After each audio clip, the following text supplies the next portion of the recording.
other than here, this story had almost completely dropped off of the media radar until yesterday.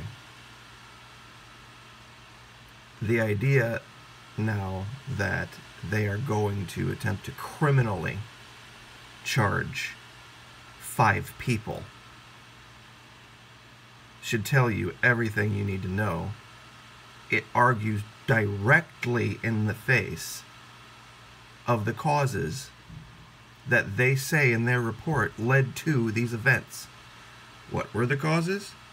Lack of training. Fleet-wide. They had to stand down the entire 7th Fleet. Fatigue. Even though the crew of the Fitz had just gotten off liberty 24 hours prior. Allegedly, nobody aboard the McCain knew how to operate the steering console, even though it's been forward deployed for 20 years, and they'd sail it all over Japan, all over Asia. Never had this issue. And it's funny, they talk about the steering casualty that caused... You know what it was that caused the steering casualty? A 2.7 knot current. That's what they were saying required the split, the helm and lee helm. One do the throttles and one do the steering. A 2.7 knot current. That's somewhere between a meander and a full-blown mosey. That's what they want the American people to believe. You know, I find it ironic, and I know this is going to piss a lot of people off, and I don't really care at this point. When all that bullshit went down over in Libya at the embassy, and we had the government lie to families about the death of people serving overseas, boy, I tell you what, this platform was just all over the government, pointing out every inconsistency, every little detail that was wrong, holding people accountable. And I've shown by myself, with just a phone and a laptop, lie after lie, inconsistency, strange coincidence, over and over again, and nobody but me. And I have to think that if this channel perhaps was in support of the current administration, or if this issue had happened in the prior administration, that we might be seeing a little bit more investigation into it. But we're not. I had last summer 5 or 6 different offers to produce the channel and to go into joint operations with other channels. But once they found out that I didn't particularly buy the bullshit coming out of the current administration, all that went away. Which should tell you plenty. They let all the admirals retire, let all the commanders walk away and resign, and now they're going to hang these 2 guys. This guy here might be the first guy ever charged with negligent homicide while he was sleeping. Allegedly sleeping. And Mr. Sanchez,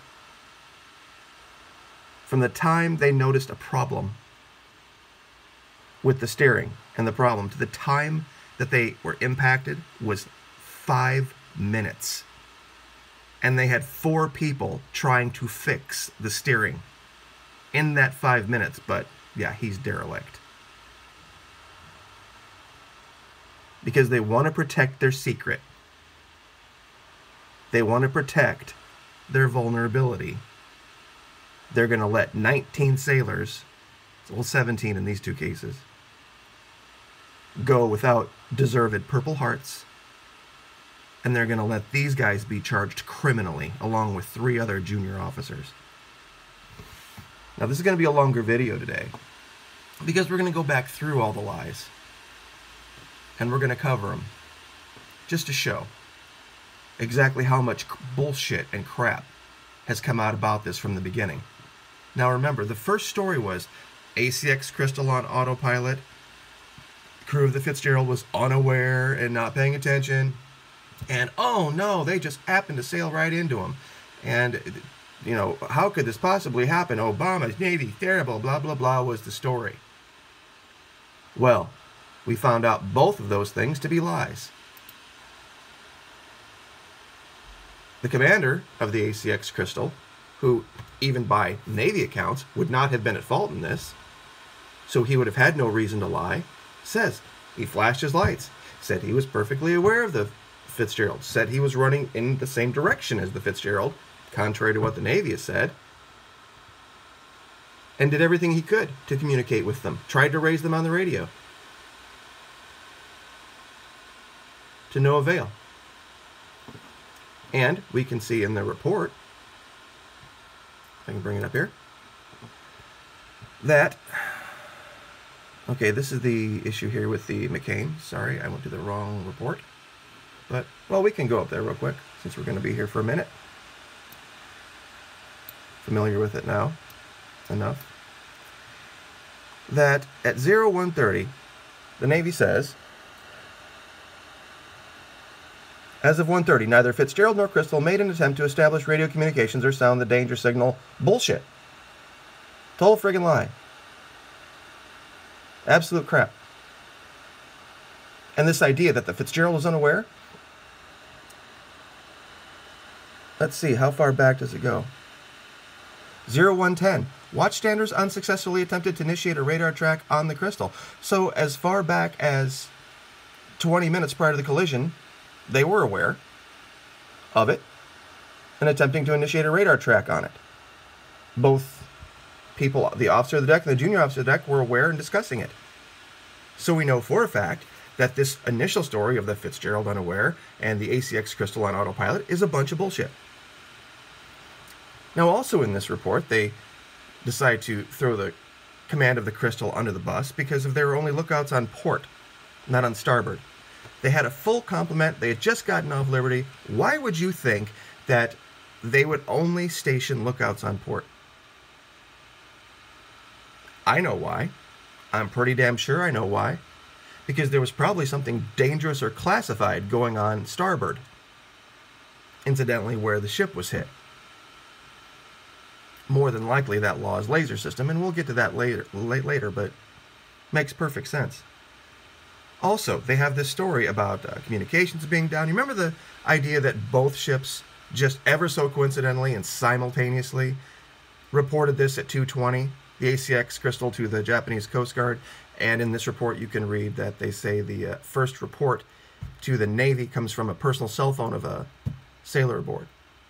They have this feel-good story about a sailor below decks, one of the ones that died, Xavier Martin, getting a phone call off at 2:56 using WhatsApp to his dad back in Maryland. And we covered that. And that was before the Navy had to choke it back and revise the time to 1:30. So somehow, allegedly, this guy, after this event, was still alive below decks an hour and 26 minutes later, when they described clearly in the report that couldn't possibly be.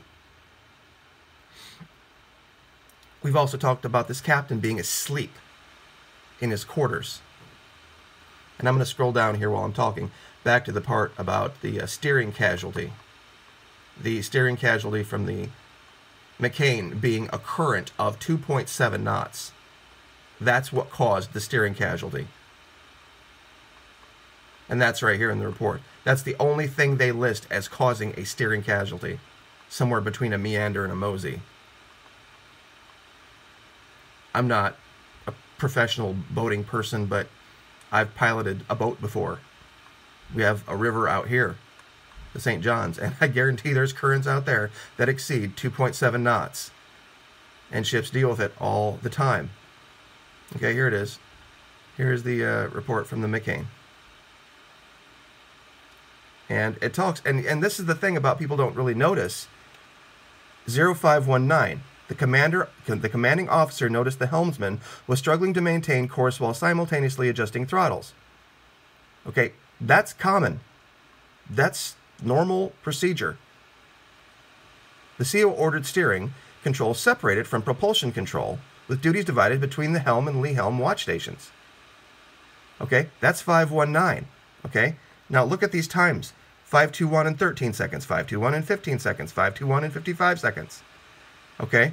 So remember, 519, that's when he notices. And the collision happens at 0524. 52358. So from the time the problem is noticed to the time that they run into a ship is 5 minutes.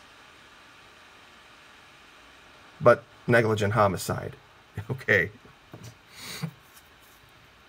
The captain of the Fitzgerald being asleep is hilarious. And that actually dovetails with this. This is the supplemental, this is the report that came out first, the preliminary report. And there's something here in damage control I want to read to you. Point 49, at the time of the collision, the DCA, this is the damage control officer, was asleep in her rack. She woke up when she felt the ship lurch. The collision alarm then sounded, and the DCA quickly dressed and proceeded to the central control station. From there, she directed damage control efforts, sounded the GQ alarm using the General Shipboard Announcement System, YMC. So, let me get this straight. Somebody who was asleep at the time of the collision sounded general quarters. Nobody aboard the bridge did. Nobody who was awake or on duty at the time sounded general quarters. Somebody had to be woken up, thrown out of her bunk, had time to get dressed, go to central control, and then call general quarters. Is that the case? Really? That's really the case of what happened. And even if that's the case, when we look at the AIS track, here's the time of collision, 1:30 here. This here is about, and I'll show you, I know this is converting GMT to local time, 1:39. You'd have to assume somewhere in here, this is when that klaxon would have been going off. We know the captain of the Crystal said he was on the bridge and flashed his lights and saw her. So the ship was not on autopilot. Yet he continued 6 miles down his course before turning around. But this isn't a criminal act. This guy was released the next day. And if this is truly the case, up here, where if they're in crossing and he doesn't have to give way, why does he turn to starboard? If he doesn't have to do anything, why does he turn to starboard? Especially, he said he saw what the destroyer was doing. If the destroyer is trying to turn to its port to get out of your way, turning to starboard makes you hit it. This insane idea that two vessels, both aware of each other, 20 minutes prior to a collision, and both vessels trying to avoid the collision, for all of their attempts, end up one T-boning the other, and you believe it. And you just lap it up. Unbelievable. The biggest thing to me was these, and I caught a bunch of shit, but I'll say it again. Secret underwater welding teams. You're telling me, now this ship, the Fitzgerald, made it all the way back from this location, the 56 miles, under her own power, at given 3.3 knots or so, back to fleet activities, and they put her in normal port. Now, they didn't take her right over to dry dock. Why they didn't do that, I have no idea. But I think I have a real good idea, actually, to say that correctly. They said they needed to go down and put these underwater welded patches on for stability to just move it from one side of the port to the other so that they could drain it out. Yet, really, for stability, huh? This is the coal. They took this thing all the way out to a heavy lift ship and put it on a heavy lift ship and transited it all the way back to the U.S. No patches necessary for stability. Look at the bend in the bottom of the ship. I mean, this is by orders of magnitude so much bigger. I think they said, what is this, 20 by 40 or something like that? Or 40 by 60, it was something huge. Way, way, way, way bigger than the hole in the Fitzgerald. A hole that allegedly caused one of the shafts to lock. And that's from the transcript here. The crew navigated the ship into one of the busiest ports in the world with a magnetic compass and backup navigation equipment. One of the two shafts was locked. Now, I did have it up here, but I'll find it again. This is where they say the commanding officer was in his cabin at the time of the collision, and the impact severely damaged his cabin, trapping him inside. The CO called the bridge requesting assistance, yet when found, was found hanging from the skin of the ship. How was he able to call for help while hanging from the skin of the ship, but is now being charged with homicide while he was asleep? See, nothing here happens in a vacuum, kids. And let me see if I can find this thing about the ship before I forget it.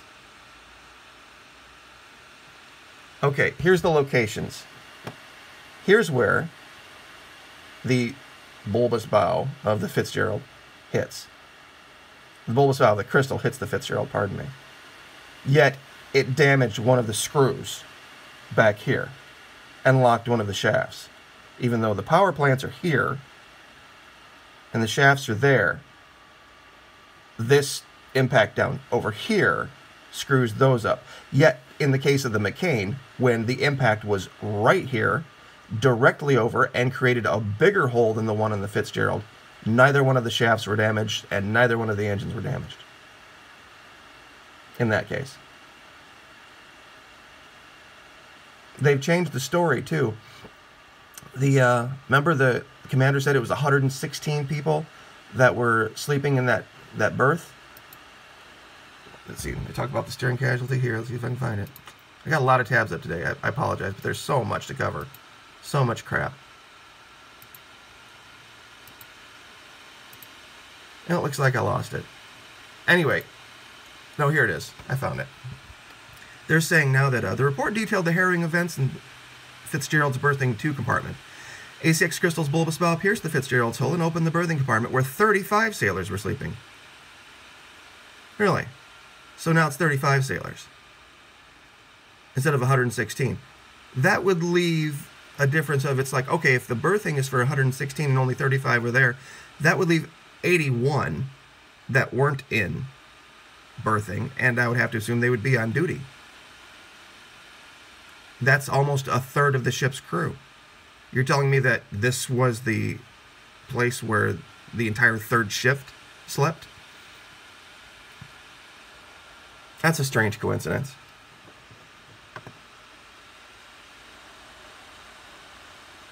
You know, it's just beyond believable. All of this is beyond believable. And even here they compare it to the coal. And it's just beyond anything that anyone with a reasonable mind can deal with. And as far as this issue with North Korea, this all happened while North Korea was launching missile after missile after missile after missile. And the timing of this is beyond coincidental. This happened June 17th. Prior to June 17th, they give you a list here, and the vast majority of these describe launch failures. Failure after failure after crash after crash. And then June 8th, 9 days before, North Korea starts firing anti-ship missiles. Then the issue with the Fitzgerald happens. Okay? That would be 18th. 5 days later, North Korea tests a rocket engine that could be fitted to an ICBM, and then on July 4th, our Independence Day, for the very first time, North Korea tests successfully an ICBM that goes 2,500 kilometers into space without a hitch. After failure after failure after failure. This is what we see. And they continue to do it. Even after the McCain. Nothing but unmitigated successes after these 2 ships are removed. But I was the crazy one for saying that perhaps the 2 things were tied together. Also, this ship that has transited the Fitzgerald back here, No AIS reporting from that ship all the way from the time it left Japan to it being now back in Pascagoula. Oh yeah, OPSEC. After Admiral O'Coin promises full cooperation, and he says so right here, yes, we will cooperate fully. 3 days later, they slap OPSEC on it, make all the crew sign non-disclosure agreements, and the only people allowed to either be on the Fitzgerald or talk to the crew is the U.S. Navy or the U.S. Coast Guard, even though the Navy themselves called the Japanese Coast Guard and requested their assistance. They called the Japanese Maritime Self-Defense Force and requested their assistance.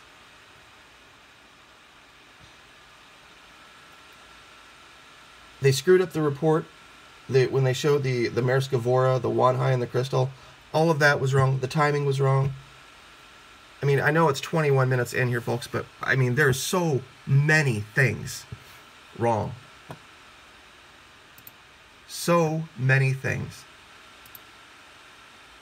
And now they want to throw these 2 guys in jail. And 3 other junior officers. The lies, the inconsistencies, the bullshit, all getting ignored. And I know why, and no one at this channel likes to hear it. Because it would go up the chain. It was so easy in the last administration for everyone to make that shit roll uphill.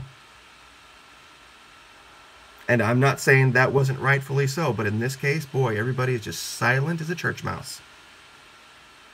Because it would embarrass the adminis Twitter. They'd have to admit something. So, like it or not, that's the truth. I appreciate you folks staying with me 22 minutes in.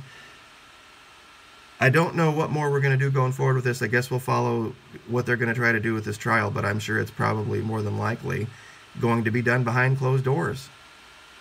Kangaroo court, drumhead trial.